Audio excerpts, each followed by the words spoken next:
अस्सलाम वालेकुम रहमतुल्लाहि व बरकातुहू। कैसे हैं दोस्तों, उम्मीद है आप सभी खैरियत से होंगे। मैं हूं आप सभी के साथ हकीम मौलाना मजहर आलम। दोस्तों आज बताऊंगा एक ऐसा नुस्खा जिसके ज़रिए से दांतों में मैल, दांतों में पीप होना, खून आना, पायरिया होना, इन तमामों में बहुत ज़बरदस्त काम करता है। तो दोस्तों इस नुस्खे को ख़ुद बनाइए, इस्तेमाल कीजिए, फ़ायदा उठाइए और दुआओं में याद रखें। तो नुस्खा ये है, नोट कर लीजिए। तंबाकू लेना है सबसे पहले, खाने वाली तंबाकू। उसके बाद दूसरी चीज़ लेना है नमक सांभरी, और सुपारी लेना है, और गेरू लेना है, गेरू।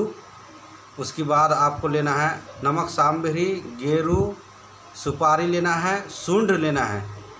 सूंड जो है ये सूखे हुए अदरक को सूंड कहा जाता है, ये लेना है। और तंबाकू ले लेना है।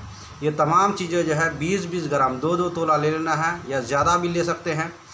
जितनी ज़्यादा आपको ज़रूरत है ले करके इन तमामों को कूट पीस करके, बारीक पीस करके मंजन बना ले।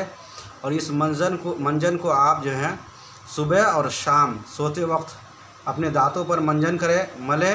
और फिर देखिए इससे इतना फ़ायदा होगा आपको। आपका दांतों में पानी लगना, किसी किसी के पानी लगता है दांतों में, या पीप हो जाना, खून होना, तमाम चीज़ों में नुस्खा काम करता है, बहुत ज़बरदस्त काम करता है। तो इस नुस्खे को बनाइए, फ़ायदा उठाइए और दूसरे को भी ये वीडियो शेयर कीजिए ताकि दूसरे लोग भी इससे ज़्यादा फ़ायदा उठा सकें।